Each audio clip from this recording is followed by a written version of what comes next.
Hey, what's going on, everybody? My name is Corey, better known as the Seaman. Now I want to welcome you to another edition of the Seaman's Cinema Sitdown. As you can see, I am chilling in my car, and because it is Wednesday night, there's only one live reaction the Seaman could be doing tonight. Oh man, we're not gonna waste any time. Pull up a chair, take a seat. I am, of course, talking about American Horror Story Apocalypse live reaction time, man. Oh, I am this. Can you tell the Seaman's jacked up after episode 3, man? Episode 3 has come. It is gone. And it has left the Seaman riled up, man. Oh, what a good episode. For those unfamiliar with the format, we're doing a little different during the American Horror season. What we'll be doing is a quick live reaction, no spoilers, and then we will dive into a full-on recap and break down all the goodies that were packed into this episode. Live reaction-wise, though, I mean, you can tell, I'm ecstatic. The episode was starting to build some things in it that was like, oh, okay, they're gonna go here, which means something should be coming, and oh, did something come. Oh, man, I can barely talk about this episode, I feel like, because of so many spoilers, man. We've confirmed several things in this episode. Some theories the Seaman got right. Some theories the Seaman maybe got wrong, maybe up in the air. We'll see where things go. But we definitely learned a lot more about Michael, about Kathy Bates' character, as well as, several other characters inside the bunker. And they're characters that we haven't gotten to see, man. We had a nice little bit with Mallory, Billy Lord's character. Really dug her big scene, man. Her big scene. Oh, we gonna talk about Billy Lord's big scene. But ultimately, man, it just all built to a wonderful climax, man. The whole build of it was Halloween night, and the tricks and treats that they played throughout the episode, I really thought worked and built really nicely to the pop.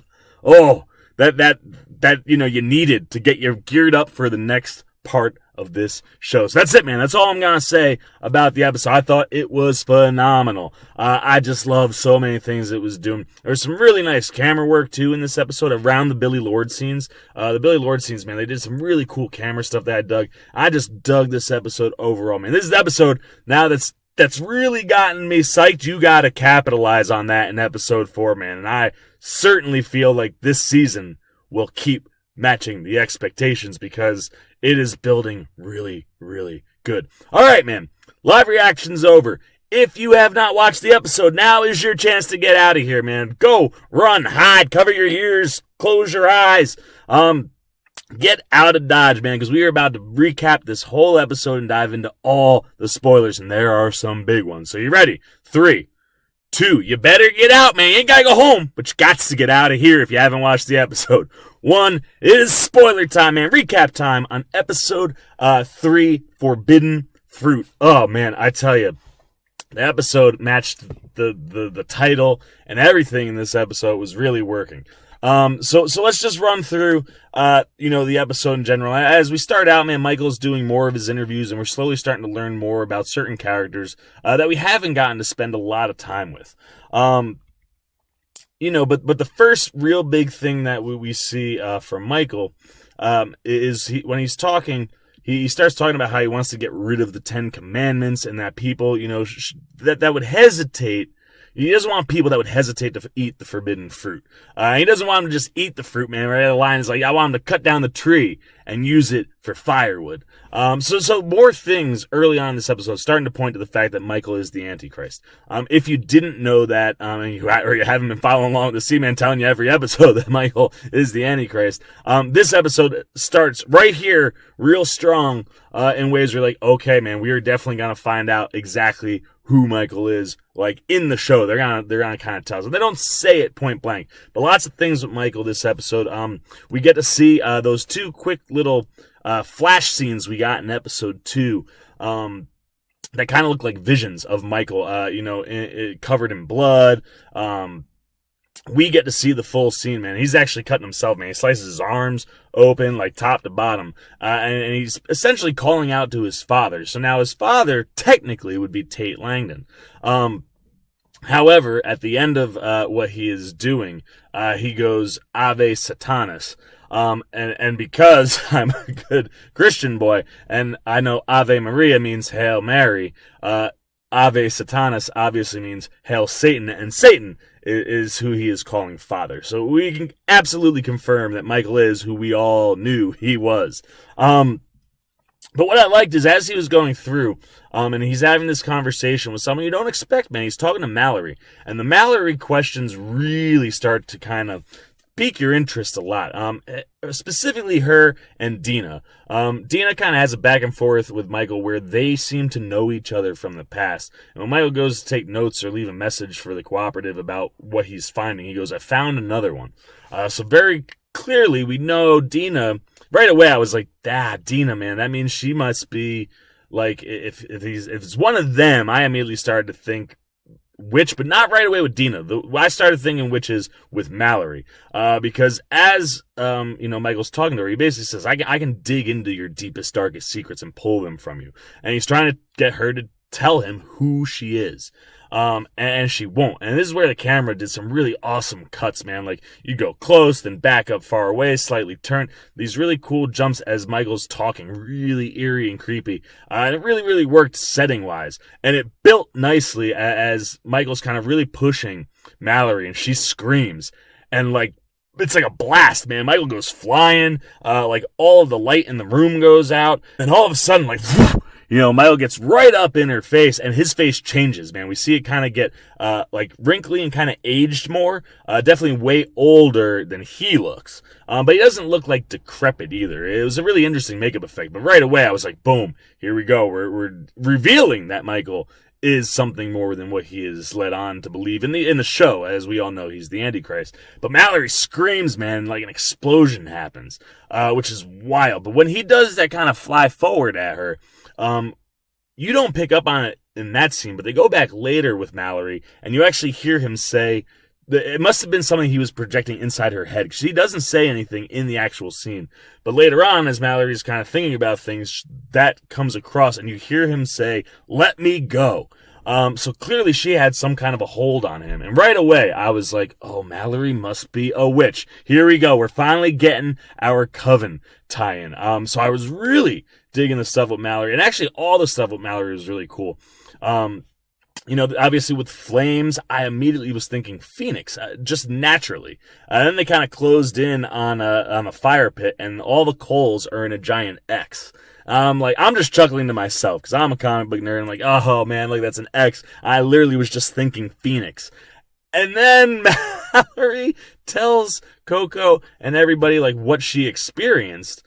And she refers to herself like she felt like a dark phoenix. And I was like, oh man, good on you, American Horror Story. Points from the Seaman, for dropping some comic, little references. I obviously absolutely loved that. But I really dug the Mallory stuff. I mean, she is very clearly super powerful. But she also has no clue who she is. And that was just the first segment. And then I said, as we moved on, we saw, Michael in the room, kind of praying to his father. And then we get to cut to a really cool, bit where Paulson and Kathy Bates are talking, and Bates is kind of talking about like all her childhood experiences, and each childhood experience tied back to Halloween, which obviously is what's going on in this episode. It's like 62. She dresses up like Rosie from the Jetsons. In 68, she goes on her first date to Rosemary's Baby. In 1988, she's working for the Mossad and like kills a dude. That's her first kill. And you're just getting all these memories. And as they progress, they're just getting wilder and wilder. And she ultimately says, but I know none of those are real. I don't have any past. I wasn't born. I don't have emotions. And I'm like, oh, she's gonna say it, and I was right! Kathy Bates was a robot. Now, granted, that was one of those things that I kind of threw out there last week. And some of the discussions with people were like, oh, maybe it's a pus thing, or maybe it has to do with, Bates' character from Coven who couldn't die, and maybe it's stuff that's keeping her together. But if she was immortal, but lots of great theories were being thrown out. But the more and more I looked at it, and I went back to a few times, I was like, that looks robotic. And it wasn't necessarily a huge jump to get there. She was made by the cooperative, and we end up finding out that she was made by Michael. and she mentions in her conversation with Paulson, now she has like a faint memory of a beautiful blonde boy. And right away I went, oh, she is tied to Michael. Like Michael definitely created her. But he messed with her memories. He implanted certain ones. He erased others. And ultimately he tells her that he did that for her own protection because he modeled her directly off someone from his past that cared very much about him. So that was like, made me think, oh, okay, well, Jessica Lange probably raised him, but Jessica Lange supposed to possibly show up in this season. So I'm like, it can't be that. So it's like, who could have been, what happened to Michael after he was a baby? Like, who ended up raising him? Where did that Kathy Bates character come in? And I have a feeling we'll hopefully see that later on down the line. But I was jacked when she dropped that she was a robot and that she's been programmed to be loyal to Paulson. But I was just like, yes, man, the Seaman got that one. Now, some of the other things the Seaman was thinking might not necessarily be true. The way the episode went, I'm kind of questioning if the bunker is actually the murder house location, but it still could be. But there were a few things that I was off on. Venable has no tie to Coven or to anybody. And actually, most of these characters didn't have a tie to anything. And this leads us to Paulson and Bates' plan that they devise is the only way that they're going to get to the sanctuary, because they don't think Michael will pick them, is if they kill everybody. So they throw a Halloween party and they poison all these apples with snake venom. So there's snakes everywhere in this bunker. I don't know what the deal is with them or where they're coming from, but they're everywhere. Lots of snake venom. And they eventually build. And sure enough, everybody in the cooperative eats the apples at the same time and they all die. Everybody but Michael. Michael's not there. And it was just wild to see it happen. You were like, wow, there it goes. But immediately that made me start thinking like, oh yeah, we have to thin out this roster and we got to start swinging the story, because we obviously know we're going to merge Murder House and Coven, and we're going to have a lot of these characters have to be characters that we have seen in the past. Oh, and the one other cool thing that happens before everybody eats the apples, we find out that Coco's boyfriend is alive and that he's been tracking Coco for a year. And then inside the bunker, we find out 18 months has passed, which is wild. So clearly no concept of time in the bunker. That first episode, lots of time must have passed. Way more than any of us, I think, could have thought. But it ultimately leads them to believe that they've been there for 18 months and it's Halloween now. But he ends up seeing a carriage just being pulled by two horses. And I guess being out in the post-apocalyptic world, must have figured out that that had something to do with the cooperative. And he hops under it and essentially rides in to the bunker, as a stowaway, gets in, dresses up. So the Halloween party is a masquerade ball, a Victorian era. Love all the Victorian era stuff in the bunker. But somebody shows up dressed in all black and like a bird mask talking to Coco. He doesn't say anything to Coco, and she immediately thinks it's Michael. Takes her in the room, boom, it's the boyfriend, and then he stabs her in the head, and he pieces out. He literally just went to the bunker to find her, kill her, be like, F you for leaving me behind, and having to deal with post-nuclear fallout.